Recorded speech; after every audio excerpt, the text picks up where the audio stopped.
When we first meet Lord Toranaga, it's during a picturesque scene where he's riding on horseback with his retinue. The setting is idyllic, with a bright sunny sky as the backdrop. Toranaga is seen watching his falcon swoop down to catch a pheasant, showcasing both his leisurely pursuits and his affinity for falconry, a traditional noble pastime. This moment not only introduces Toranaga's character, but also sets the stage for the visual splendor and attention to detail that viewers can expect from the show, with its stunning costumes and sweeping shots of Japanese landscapes. Following this serene moment, Toranaga's son, Nagakado, compliments the falcon's skill, prompting Toranaga to explain the bird's tactics of hiding in the sun to conserve energy before striking its prey. This interaction subtly hints at Toranaga's strategic mindset and patience, traits that will become significant as the story unfolds. However, the tranquility is soon interrupted when Toranaga is summoned to Osaka Castle to face scrutiny from the Council of Regents, the ruling body of Japan, following the death of the previous ruler. Here, Toranaga is confronted by his rivals, led by Lord Ishido, who accuse him of amassing too much power and threaten to impeach him. Despite the tense situation, Toranaga remains composed and deferential, biding his time and waiting for the right moment to assert himself. Meanwhile, the narrative shifts to the Dutch ship Erasmus, where the English pilot John Blackthorne finds himself in dire straits. The crew is starving, and Blackthorne, convinced they're near Japan, clashes with the captain over their desperate situation. When the captain chooses to end his own life rather than face further suffering, Blackthorne reluctantly surrenders his pistol, symbolizing his resignation to the harsh realities of their circumstances. As the story progresses, we're introduced to the complex political landscape of Japan in the year 1600. With the ruler's death leaving a power vacuum, rival factions vie for control, with Toranaga and Ishido emerging as key players. Against this backdrop, Blackthorne sees an opportunity to establish trade with Japan, hoping to disrupt the dominance of Catholic influence brought by Portuguese Jesuits. Throughout the unfolding narrative, the show's strength lies in its authentic portrayal of characters and their interactions. Dialogues feel natural, and details are revealed gradually, allowing viewers to immerse themselves in the intricacies of the plot without feeling overwhelmed. Themes of power, loyalty, and cultural clash are explored with depth and nuance, drawing viewers into a captivating historical drama set in feudal Japan. Despite the lack of action, there are still some visually pleasing moments in episode 2. For example, when Ishido is getting dressed, the lavish costumes and detailed designs on his clothes are impressive. In this scene, we see Ishido longing for the simplicity of combat as he reluctantly deals with official papers against Toranaga. The refusal of the Catholic leaders to sign these papers due to Blackthorne's presence creates tension, highlighting the influence of religion in politics. This episode mainly takes place in small rooms of Osaka Castle, aiming to lay out all the information clearly. In a flashback, the Taiko, on his deathbed, entrusts Toranaga with the safety of his heir, and establishes the Council of Regents to prevent civil war. This sets the stage for the power struggles we see unfolding. In the present, Blackthorne faces Toranaga again, with Father Alvito as a translator. Ishido interrupts, suggesting Blackthorne should be imprisoned, leading to a diplomatic exchange between Toranaga and Ishido, each hiding their true intentions behind polite words. While imprisoned, Blackthorne learns about the influence of Portuguese Jesuits and Toranaga's precarious position at Osaka Castle. When Lady Mariko is summoned to Toranaga's chambers, she explains the importance of keeping Blackthorne alive to create divisions among the council. Despite some clumsy exposition in the jail scene, we gain crucial insights into the political landscape and characters' motivations. The tension between Ishido and the Catholic regents, fueled by wealth and religious differences, becomes apparent. As the episode progresses, Blackthorne's significance becomes clearer. His knowledge of Portuguese plans and his role as a potential ally to Toranaga make him a valuable asset. Even Yabushige, torn between loyalty to Toranaga and serving Ishido's interests, sees Blackthorne as a strategic advantage. The episode ends with a thrilling assassination attempt on Blackthorne, revealing the complex alliances and power struggles at play. Toranaga's ruthless response to the assassin's failed attempt sheds light on his character and the lengths he will go to protect his interests. Episode 2, Servants of Two Masters, may lack the action of previous episodes, but it delves deep into the intricate political maneuverings and character dynamics, setting the stage for further conflict and intrigue in the series.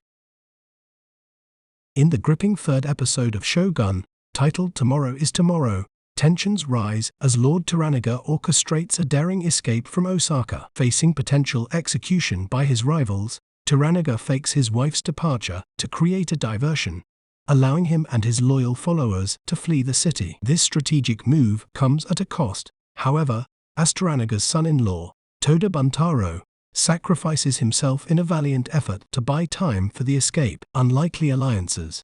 With escape secured, Toranaga embarks on a journey to his stronghold in Edo. But the path is fraught with challenges. Despite harboring animosity towards the Portuguese for their hidden base in Macau, Toranaga makes a temporary alliance with them, securing passage out of Osaka on their ship. This deal is brokered by John Blackthorne, the English pilot who has become Toranaga's trusted confidant. Blackthorne's skills and knowledge have earned him the respect of the Lord, and he is bestowed with the title of Hatamoto, signifying his elevated status as a valued advisor. Blackthorne's new role. With his loyalty and expertise, Blackthorne finds himself entrusted with a crucial task. He is tasked with training Toranaga's samurai in unfamiliar maritime warfare techniques, a vital step in preparation for the looming conflict with their enemies. This training signifies a significant shift in Blackthorne's position, transforming him from a foreign outcast into a key player in Toranaga's inner circle. Seeds of war, Toranaga's escape from Osaka, and his strategic resignation from the Council of Regents ignite tensions and spark a power struggle. This bold move throws a wrench into his opponent's plans, leaving them unable to impeach him without his presence. However, this is merely the first move in a grander game. The episode concludes with the unmistakable foreshadowing of war, hinting at epic battles to come that will decide the fate of Japan. The episode draws inspiration from real-life historical events, with Toranaga being a fictionalized version of the renowned Tokugawa Ieyasu, who established the Edo shogunate. Despite being a foreigner ostracized at the beginning of the series, John Blackthorne's perseverance and skills have earned him acceptance and respect within Toranaga's sphere of influence. This episode of Shogun leaves viewers on the edge of their seats, yearning for the upcoming conflicts and the intricate political landscape that will unfold in the coming chapters.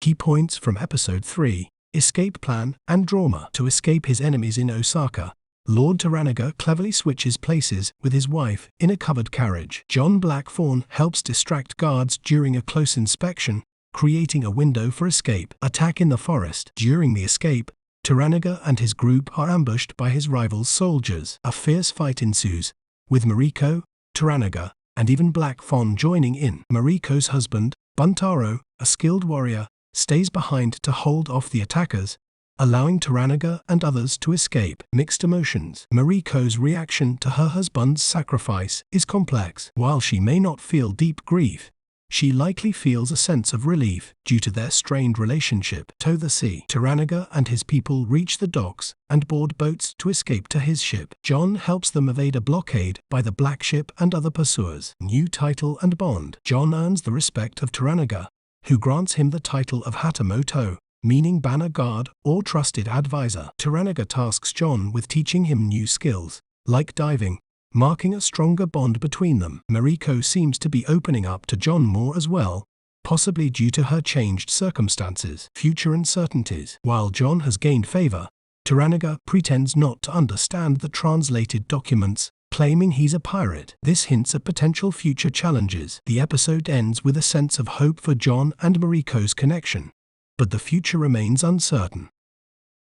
English sailor John Blackthorne finds himself ever deeper in the political turmoil of feudal Japan. Shipwrecked and stranded, Blackthorne has been taken in by the powerful Lord Toranaga, who sees the Englishman's knowledge of foreign warfare as a valuable asset. Shōgun is bestowed with the title of Hatamoto and tasked with training Toranaga's samurai in new tactics. However, Shōgun's initial hopes of a swift return home are dashed as he becomes a pawn in the complex power struggle between daimyo, uneasy alliances, and forbidden attraction. Blackthorne's situation is further complicated by his growing connection with Mariko. I have not told you my family name, but it is well known in Japan. Sawai, Toranaga's translator. While Mariko is recently widowed, a forbidden romance blossoms between them, fueled by shared conversations and a tense encounter at a natural hot spring. Meanwhile, tension simmers between Toranaga and his rivals. 逃げ場がない。万事休すじゃ。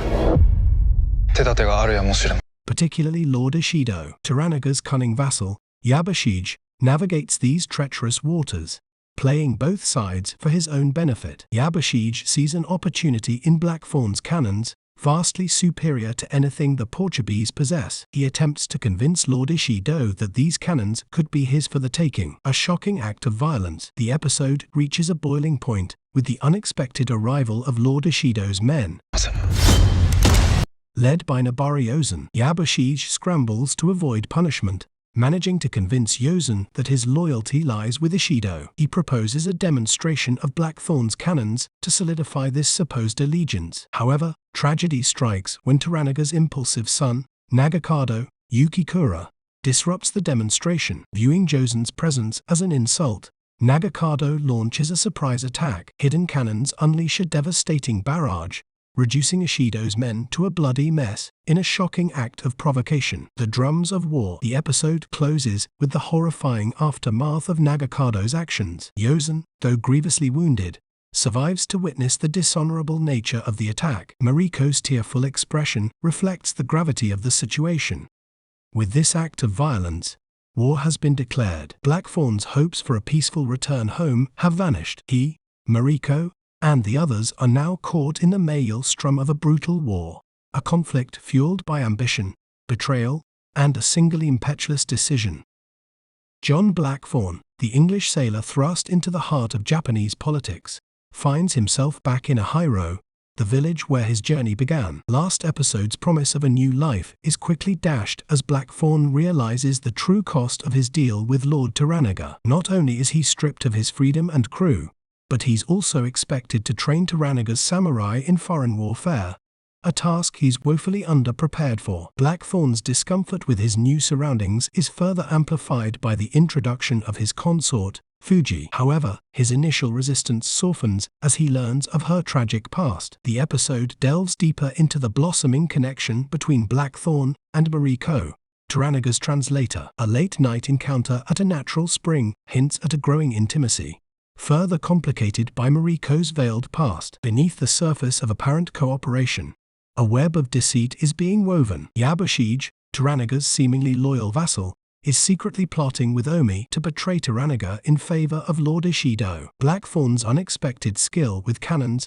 provides a potential advantage for Toranaga. His demonstration of their devastating accuracy ignites a spark of hope for a swift resolution to the brewing conflict. However, this hope is shattered by the reckless actions of Toranaga's son, Nagakado. In a shocking act of aggression, Nagakado orders the cannons to be turned on Lord Ishido's emissaries, leading to a brutal massacre. Mariko's horrified reaction underscores the gravity of the situation. The eightfold fence ends with a chilling realization: the fragile peace has been shattered, plunging Japan into a bloody war. Shogun continues to impress with its intricate plotting and exploration of complex characters. The eightfold fence masterfully builds tension through quiet exchanges, punctuated by moments of unexpected violence. With the gloves now off, the show promises an explosive escalation of conflict in the coming episodes. Shogun remains a must-watch for fans of historical dramas and intricate political intrigue. But the only words we share will be from other.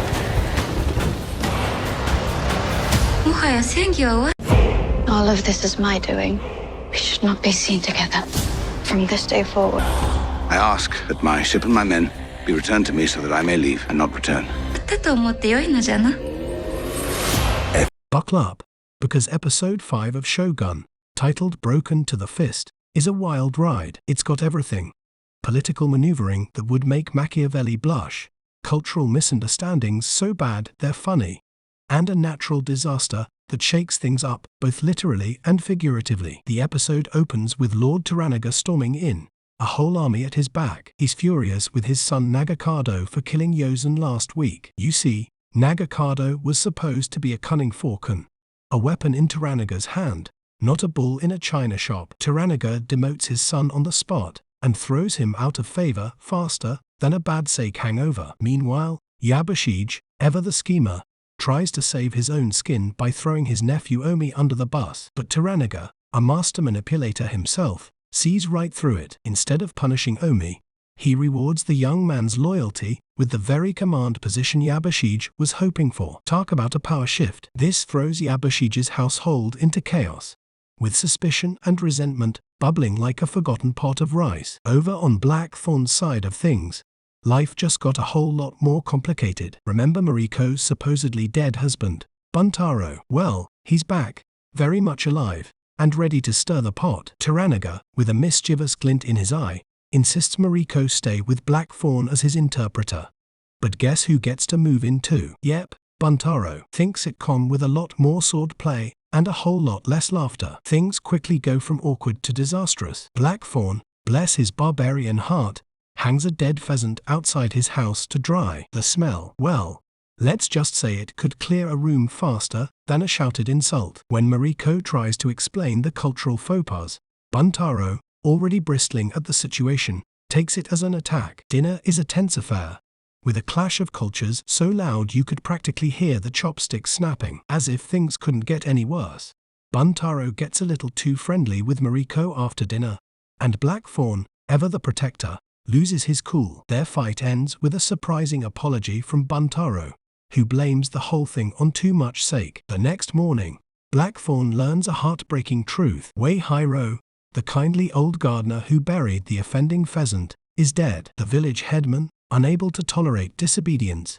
killed him. Blackthorn is devastated, and the weight of being a foreigner in this strange land presses down on him even harder. Just when he's about to reach his breaking point, the earth decides to join the party. A massive earthquake strikes, causing a mudslide that threatens to engulf Toranaga. In a moment of pure instinct, Blackthorn pulls him to safety. This act of bravery, however, comes at a cost. Blackthorn gives Toranaga the very swords Mariko gifted him, raising eyebrows all around. Meanwhile, Yabushige, still obsessed with finding Toranaga's spy, stumbles upon his hidden hideout. But before he can make a move, Akinao, the disguised samurai spy, steps in. With a cunning plan, he throws suspicion onto the already deceased Hiro, expertly using a dead man as a scapegoat. And the episode ends with another bombshell. Okiba no Kata, the sole consort of the deceased Teiko, reunites with her son, Yaichio. But this isn't just a happy family reunion. Okiba asserts her control over the other daimyo, a power play that could have far-reaching consequences. So there you have it. Broken to the Fist is an episode of Shogun that keeps you on the edge of your seat. It's a complex tapestry woven with political intrigue, cultural clashes, and moments of both heartbreak and heroism. And let's not forget the natural disaster, a stark reminder that even the most powerful forces can be humbled by the earth itself. In Shogun, Okiba, the mother of the young Yaichio, emerges as a major player. Initially held hostage by Toranaga, she now wields significant influence over the Council of Regents who govern in Ichio's name. Opposed to Toranaga's growing power, Okiba throws her weight behind the council, potentially forming a formidable alliance against the ambitious lord. Meanwhile, a massive earthquake strikes Japan, nearly taking Toranaga's life. John Blackthorn saves him, deepening their bond. This event mirrors a real-life earthquake that devastated the region in 1605. A subplot unfolds around John Blackthorn's gardener, Uojiru. Blackthorn's cultural misunderstanding leads him to joke about killing anyone who touches a smelly pheasant he's drying. Taking this seriously, Uojiru removes the pheasant, and for this crime, he's executed. However, a twist emerges. Toranaga's hidden spy, disguised as a gardener named Miraji, might have used Uojiru's death as a cover-up. John Blackthorn's life gets even more complicated with the return of Mariko's supposedly dead husband, Toda Buntaro. Their tense cohabitation leads to a confrontation between Blackthorn and Buntaro, but it ends with a surprising apology from Buntaro. Mariko reveals a tragic past. Her father was a traitor, and she was forced to marry Buntaro instead of committing suicide with her family. Blackthorn challenges her resignation to her fate, causing a rift in their relationship. Mariko now refuses to interact with him beyond her translating duties. With Ochiba's rise, the earthquake's devastation, and Blackthorn's personal struggles, Shogun sets the stage for an even more intense second half of the season. Buckle up. Episode 6 of Shogun throws a lot at us, but in the best way possible. We're past the initial explosion of Blackthorn's arrival, And now the show is taking a breath to develop the characters and simmering conflicts. This episode is all about the ladies, and let me tell you, they're bringing the drama. First up, Mariko. Girl is caught between a rock and a hard place. Duty to her family demands she follow Taranaga's orders, even if it means spending an awkward night at a brothel with Black Fawn. Talk about a recipe for emotional turmoil. We see flashbacks that reveal her past connection to Okuba, Taranaga's nemesis. Turns out, they were childhood friends whose families ended up on opposite sides of a deadly power struggle. This adds a whole new layer to Mariko's internal conflict. Speaking of Okuba, she's emerged as the ultimate power player. This woman is out for blood, determined to take down Toranaga for reasons that are both personal and political. She's got the Council of Regents wrapped around her finger, using them like puppets to undermine Toranaga's authority. Fumi Nikaido absolutely crushes it as Okuba. Her performance is chillingly good. You can practically feel the steely resolve simmering beneath the surface. Now, let's not forget Kiku, the mysterious courtesan. She's caught in the middle of all this political maneuvering. Remember that awkward encounter with Yabashige earlier? Yeah, that's nothing compared to being sent to service Black Fawn at Toranaga's behest. But Kiku is no pushover. She's sharp and perceptive, picking up on the tension between Mariko and Black Fawn. In a surprising twist, she uses the situation to help Mariko connect with Black Fawn indirectly through a language barrier-fueled seduction. Black Fawn himself, well, the jury's still out on what exactly transpired at the brothel. Did anything physical happen with Kiku? Did he just spill his guts to a sympathetic ear? The episode leaves that hanging. But one thing's for sure, he doesn't seem too thrilled about the whole ordeal the next morning. Meanwhile, the rivalry between Toranaga's son and Omi, Kiku's love interest, continues to simmer. These two hot-heads might just make a move against Black Fawn soon, adding another layer of complication to the already tense situation. The episode ends with a bang. Toranaga gets wind of the chaos Okuba has unleashed in Osaka. It's war drums time, baby. With Okuba determined to destroy him, and Toranaga forced to call on more allies, things are about to get explosive. This episode is a masterclass in building tension and exploring complex characters. It's a slower burn than some might expect, but it lays the groundwork for some epic showdowns to come. One thing's for sure, in the game of power in feudal Japan, the women are more than just pawns. They're the queens pulling the strings, and they're playing to win. This episode of Shogun dives deep into the backstory and motivations of Lady Okuba, Toranaga's fiercest enemy. We learn she's not just a power-hungry woman, but someone driven by a personal vendetta. Lady Okuba versus Toranaga, a clash of titans. Ochiba's power. Unlike the cunning but erratic Lord Ishido, Okuba commands respect and fear. Her past as the consort who bore the Teiko's heir gives her immense influence. The root of the conflict. Flashbacks reveal Okuba, once known as Ruri, and Mariko were childhood friends, but their fathers were on opposing sides in a deadly power struggle. Mariko's father assassinated Ruri's father, a brutal warlord. A war within. Both Okuba and Mariko are driven by revenge for their slain fathers. Mariko even questions the privilege of simply surviving compared to fighting for a cause. Crimson Sky. A desperate plan. Toranaga's options dwindle, with Okuba manipulating the council and framing him for murder.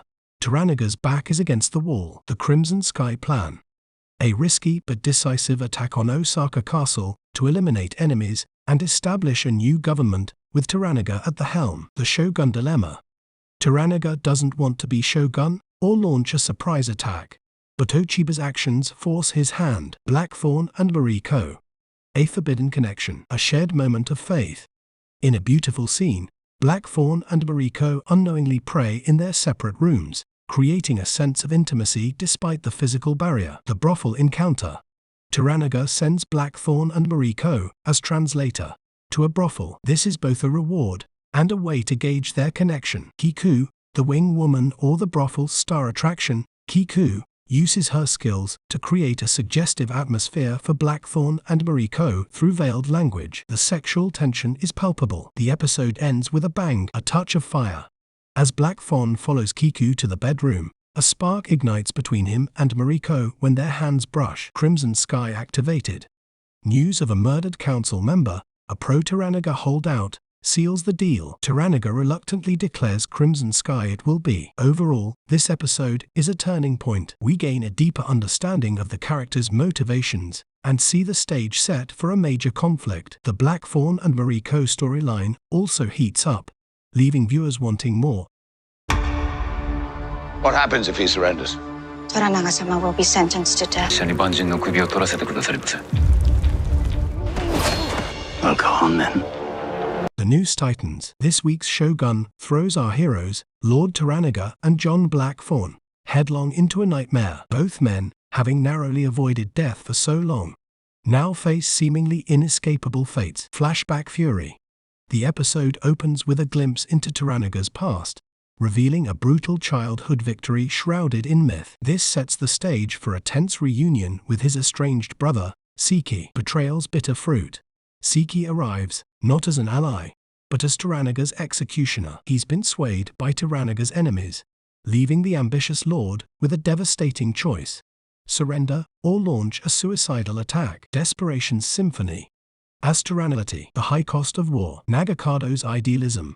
Nagakado, fueled by the romanticized tales of his father's supposed prowess, harbors a naive eager-eyed, foolish attempt, driven by his warped perception of war and a desire to prove himself. Nagakado attempts to assassinate Seki. However, Shogun throws us a curveball in episode 8. Lord Toranaga's surrender, a move that had many viewers scratching their heads, takes a shocking turn. Toda Hiromatsu's ritual suicide, seppuku, seemed like a definitive sign of defeat. The emotional weight of the scene, the heated argument preceding the act, it all felt genuine. But here's the twist. It was all a meticulously crafted performance. This episode masterfully reveals the layers of Toranaga's elaborate plan. The art of the long con. Remember all those scenes of Toranaga looking frail and sickly during the journey back to Edo? They weren't just for show. They were part of the act, adding another layer of believability to the surrender ruse. Hiromatsu's seppuku served as the ultimate convincer, a desperate but necessary performance to lull Ishido into a false sense of security. The episode brilliantly portrays the cost of this deception. Toranaga, a man known for his ruthlessness, is forced to play the grieving widower, missing his son's funeral to maintain the facade. The cost of victory. Toranaga's plan isn't without its casualties. The deaths of his son, Nagakado, and his closest advisor, Hiromatsu, weigh heavily on him. The final scene, where he allows himself a private moment of grief, is a powerful reminder of the human cost beneath the grand schemes of war. Blackfawn's uncertain future. Blackfawn's storyline takes a melancholic turn. Reuniting with his crew only to be blamed for their predicament is a gut punch. Disillusioned and adrift, he seeks a new purpose by approaching Yabashige. However, even this attempt is met with hesitation. The episode cleverly positions Blackfawn as a pawn, unknowingly caught in the complex political chess game. The arrival of Mariko with a message for him aboard his ship hints at a significant role for Blackfawn in the battles to come. Mariko, the key player. With Hiromatsu gone, Mariko appears to be the sole confidant of Toranaga's true intentions. Summoned by her lord, she's entrusted with a critical mission. The nature of this mission remains shrouded in mystery, but its importance is undeniable. Could Mariko be the linchpin in Toranaga's grand plan? Yabashige caught in the middle. Yabashige's loyalty is put to the test. Initially hesitant to betray Toranaga, Hiromatsu's seppuku serves as a turning point. He's convinced of Toranaga's surrender, unknowingly falling prey to the elaborate deception. This plays perfectly into Toranaga's hands, as he needs Yabashige to move the ship and its weaponry. Okiba, a woman of steel. The episode doesn't shy away from exploring the plight of women caught in the political maelstrom. Dai-Yoin, the former Lady Io, recognizes she's been manipulated throughout her life. Despite this bitter realization, she refuses to back down. The heir's mother embodies unwavering resolve, determined to fight for her son's future. Episode 8. A turning point. Shogun Episode 8 is a masterclass in deception and sacrifice. It lays bare the intricate web of Toranaga's plan, leaving viewers eager to see how it all unfolds. With Blackfawn on board his ship, Mariko entrusted with a secret mission, and Yabashige unknowingly aiding Toranaga's cause, the stage is set for an epic showdown. Main points of Episode 8.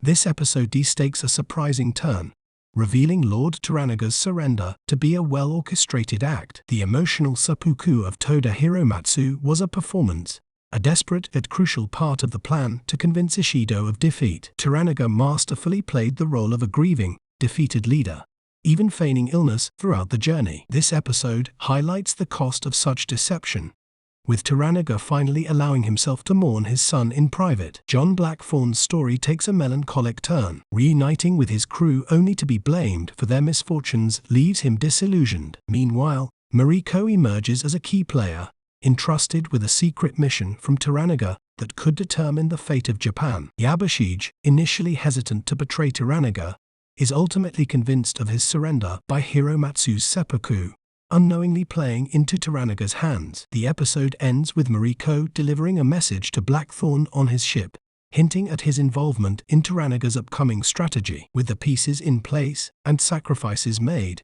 the stage is set for a dramatic conclusion. The penultimate episode of Shogun, titled Crimson Sky, throws viewers a curveball. Instead of the epic battle the title and prior episodes seem to promise, Crimson Sky delves into the desperate act of defiance undertaken by Lady Mariko. We see her strategically challenge Lord Ishido's control over the assembled nobles. She does this not just through words, but through symbolic gestures like her bold behavior in court, and even resorting to a physical confrontation with Ishido's guards. Mariko's mission is clear: to expose Ishido's true intentions by demanding safe passage. Ishido, unwilling to relinquish his power, opted for a brutal solution, silencing Mariko. While granting permission to leave, he orchestrated a surprise attack by shinobi assassins during their escape. This betrayal left Mariko trapped, despite a brief hope kindled by the permission. His actions, fueled by her past and loyalty to him, have disrupted Ishido's stability. With potential defections from other daimyos, and the possibility of escaping hostages spreading the truth, Toranaga may finally have the upper hand as the series heads towards its climax.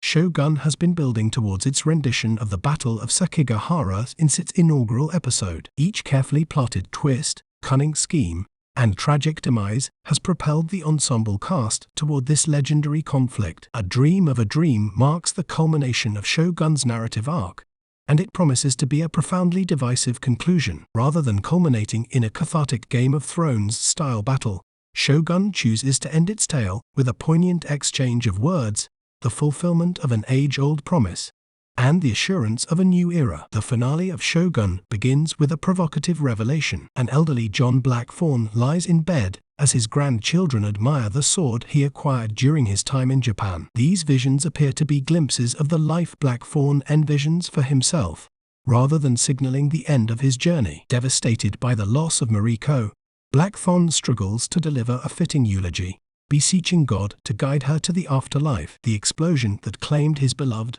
also leaves him wounded and unconscious for a time. Upon regaining consciousness, Blackthorne learns that the daimyo have arranged for his departure. He believes Mariko brokered his salvation, sacrificing his ship to spare his life. Accompanied by Yabashige and Toranaga's family, he sets sail on a rowboat. The evolving dynamic between Blackthorne and Yabashige becomes increasingly captivating in the latter half of the series. The treacherous samurai indirectly caused Mariko's demise, leaving him seemingly unhinged. Though he suffers physical impairments, the emotional scars run deeper. Ishido dispatches Yabashige back to Toranaga, whose reception is less than warm. Toranaga orders Yabashige to perform seppuku, and resumes his oppressive tactics to root out traitors. Despite Yabashige's request for a more imaginative death, and his plea for Blackthorne to act as his second, Toranaga remains unmoved. Blackthorne risks his life defending a Hiro village, eventually prompting Toranaga to relent and demand his fleet's return. The series concludes with a poignant ceremony bidding farewell to Fuji, Toranaga's consort, at sea, as Blackthorne salvages the wreckage of the Erasmus with the help of Buntaro, seemingly embracing new possibilities. Lord Yoshi Toranaga emerges as one of fiction's most adept strategists. Though unable to foresee the future, and forced to sacrifice nearly everything dear to him, his grim design reaches fruition. Toranaga serves as Yabashige's second during his seppuku, a poignant exchange that stands as a highlight of the series. Tadanobu Asano and Hiroyuki Sanada's performances in this scene epitomize their collaborative prowess. Yabashige reflects on the events he will miss, acknowledging his nephew's maiden battle, and Toranaga's scheme's culmination. Toranaga reveals his orchestration of Mariko's sacrifice to weaken Ishido before the final showdown. The Anjin serves as a distraction and a source of amusement for Toranaga, who asserts that Black Fawn will never depart Japan. Much like William Adams, Mariko's sacrifice facilitates Toranaga's victory, ensuring the collapse of the opposition's united front. Yabashige accuses Toranaga of hypocrisy, but Toranaga maintains that his triumph enables all possibilities, demonstrating his assimilation of Black Fawn's teachings. The series eschews the anticipated battle sequence in favor of depicting Toranaga's true victory, occurring long before soldiers don their armor. Following their conversation, Yabashige accepts his fate, performing seppuku as Toranaga executes him with precision, concluding the series as Black Fawn retrieves his ship, secure in the knowledge that he will burn it again in due time. Shogun has undoubtedly been the pinnacle of television this year. It is a tour de force of drama, featuring some of the finest character development and acting in recent memory. While the finale may disappoint those expecting a traditional samurai skirmish, its concluding moments are poised to rank among television's most memorable. Shogun may not conclude with a bang, but its impact remains profound nonetheless.